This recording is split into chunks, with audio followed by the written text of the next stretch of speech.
আমরা সকলেই কামনা করি, আমরা সবাই সেটা প্রাপ্ত করতে চাই যে আজ পর্যন্ত কেউ প্রাপ্ত করেনি, সেটা পেতে চাই যে আজ পর্যন্ত কেউ পেতে পারেনি, সেটাই কাছে রাখতে চাই যে আজ পর্যন্ত কখনো আমরা পাইনি।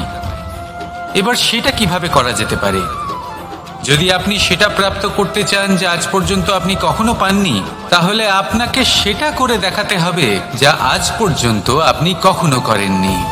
সেই চেষ্টা করতে হবে যা আজ পর্যন্ত কখনো করেননি, সেই পরিশ্রম করতে হবে যা আজ পর্যন্ত কখনো করেননি।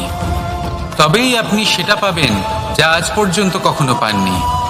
কারণ যেমন বীজ বপন করবেন তেমনই অঙ্কুর আপনি লাভ করবেন। আসুন আর আমার সাথে ভালোবেসে বলুন, রাধা রাধা। ঈর্ষা আমাদেরই মনে বসবাস করা আরো একটা শত্রু। তবে এই শত্রু কখনো কখনো আমাদের জন্য লাভদায়কও হতে পারে, কিন্তু যদি আমরা সতর্ক না থাকি তাহলে সেটা ততটাই ঘাতক হয়ে উঠতে পারে।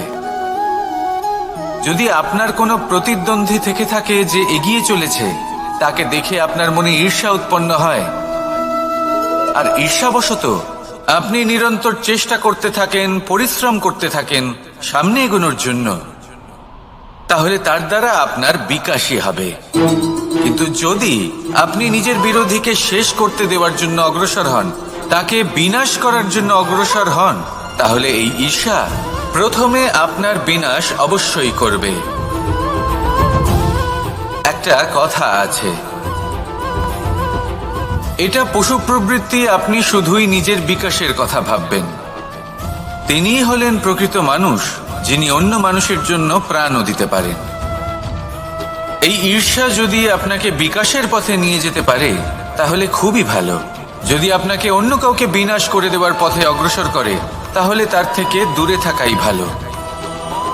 যেমন ধরুন, আপনার কাছে একটা সূচ আছে যার দ্বারা আপনি ছেঁড়া কাপড়ও সেলাই করতে পারবেন বা অন্য কারোর পাত্রে ছিদ্রও করে দিতে পারবেন। আপনি কি চাইবেন, নিজের বিকাশ নাকি অন্য কারোর বিনাশ? সিদ্ধান্ত আপনারই। আসুন আর আমার সাথে ভালোবেসে বলুন, রাধা রাধা। সময় এবং ধন, একটা যা প্রকৃতি আমাদের দান করেন আর একটা যা আমরা নিজেরা অর্জন করি। কিন্তু যখন হারিয়ে ফেলার প্রসঙ্গ আসে তখন আমরা এই দুই একসাথে হারিয়ে ফেলি। এই সময় যদি আপনি গুনতে থাকেন তাহলে তা এমনিও নষ্ট হয়ে যাবে, কারণ সময় গণনা করতে আপনি যে সময় ব্যতীত করেন তা তো এমনিই নষ্ট হয়ে যায়। এই সময়কে যদি আপনি একত্রিত করার চেষ্টা করেন তাহলে তা সম্ভব হবে না। সময়ের বিষয়ে শুধু একটাই কথা বলবো, আপনি যদি একে ব্যবহার করেন তাহলেই জীবনে বৃদ্ধি হবে। ধনের সাথেও এটাই হয়। কথায় আছে যে এই ধনের দ্বারাই ধন অর্জন করা সম্ভব। যদি আপনি এই ধনের যত্ন নেন এবং একে সামলে রাখেন, তাহলে ধন আপনাকে সামলে রাখবে।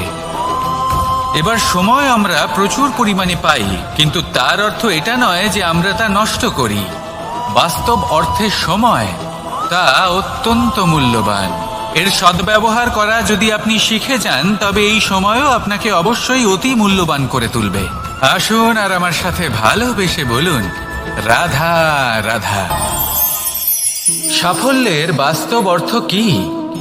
নিজের লক্ষ্যে দৃষ্টিবদ্ধ হয়ে থাকা, প্রতিদিন তার জন্য কর্ম করা, দৃঢ় নিষ্ঠার সাথে উত্থান পতনে সামনে এগোতে থাকা আর নিজের লক্ষ্য প্রাপ্ত করা, এটাই কি সাফল্য? যদি আপনার কোনো বস্তু লাভ করতে হয়, কোনো শক্তি লাভ করতে হয় বা কোনো স্থান লাভ করতে হয়, তাহলে তার জন্য এসব ঠিক আছে, কিন্তু বাস্তবে সাফল্য এটা নয়। আপনার কাছে থাকা কোনো বস্তু, শক্তি বা স্থান আপনি কিভাবে ব্যবহার করবেন তা আপনার উপর নির্ভরশীল। যদি তার সঠিক ব্যবহার আপনাকে করতে হয়, তাহলে উচিত সময় এবং উচিত স্থানে আপনাকে থাকতেই হবে। একে নিয়তিও বলা হয়। এবার ধরুন, এমন কোনো গ্রন্থ আছে যা জ্ঞানের দ্বারা ভরপুর, এমন জ্ঞান যার দ্বারা জীবন বদলে দেওয়া সম্ভব। এবার এই গ্রন্থ যদি এমন কোনো ব্যক্তির হাতে পৌঁছয় যিনি নিরক্ষর, তিনি কি এই গ্রন্থের সদ্ব্যবহার করতে পারবেন? কখনোই নয়। সেই জ্ঞান দিয়ে নিজের আচরণ পাল্টাতে পারবেন? কখনোই নয়। সেরকমই ধরুন, কোনো ব্যক্তি যার কাছে একটা অস্ত্র আছে, যার দ্বারা উনি শত্রুকে শেষ করে দিতে পারেন। কিন্তু সেই ব্যক্তি হলেন একজন কাপুরুষ।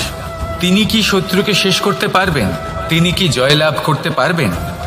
কখনোই নয়। আপনার কাছে কি আছে তার থেকেও বেশি গুরুত্বপূর্ণ আপনি তা দিয়ে কি করবেন।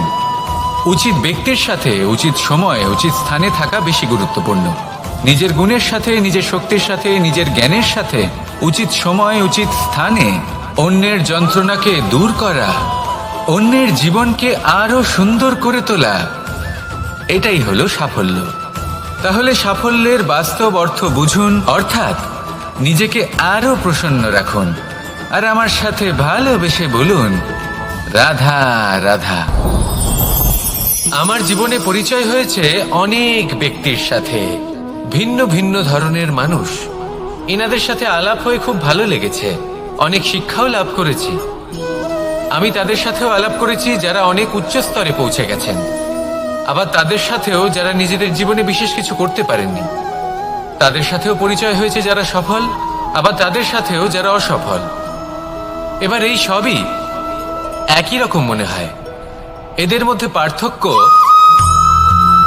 শুধুই মানসিকতার। যখনই কোনো অসফল ব্যক্তির সাথে পরিচয় হয়েছে, তখনই দেখেছি তাদের কাছে সবসময় একটা অজুহাত রয়েছে যে কেন তারা সফল হতে পারেননি।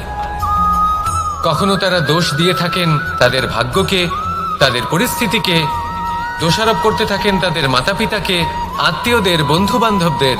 কোনো না কোনো অজুহাত সবসময় এদের কাছে থাকে যে কেন তারা সফল হতে পারেননি।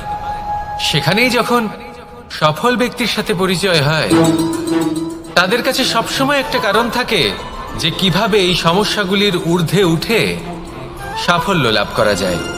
আর সেই কারণ হলো যে যাই হয়ে যাক না কেন, সাফল্য লাভ করতেই হবে।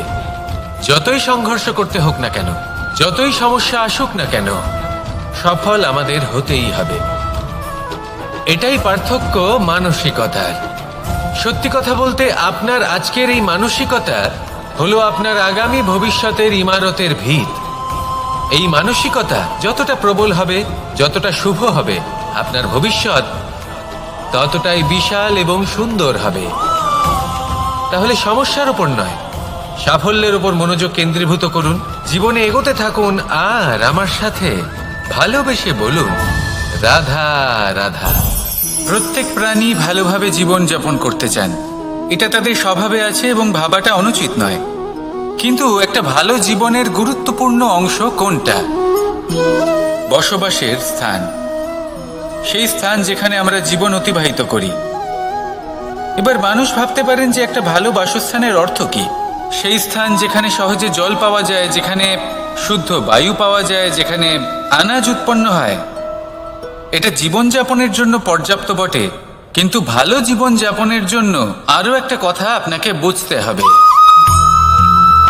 সাধু, জ্ঞানী, পণ্ডিত ব্যক্তি, এই সকল মহাপুরুষ, এনাদের যে বাসস্থান তা অত্যন্ত বিশেষ হয়।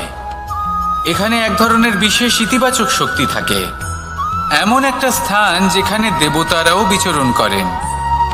জীবন আমরা সবাই যাপন করি, কিন্তু জীবনের উদ্দেশ্য শুধুমাত্র জীবন যাপন করা নয়।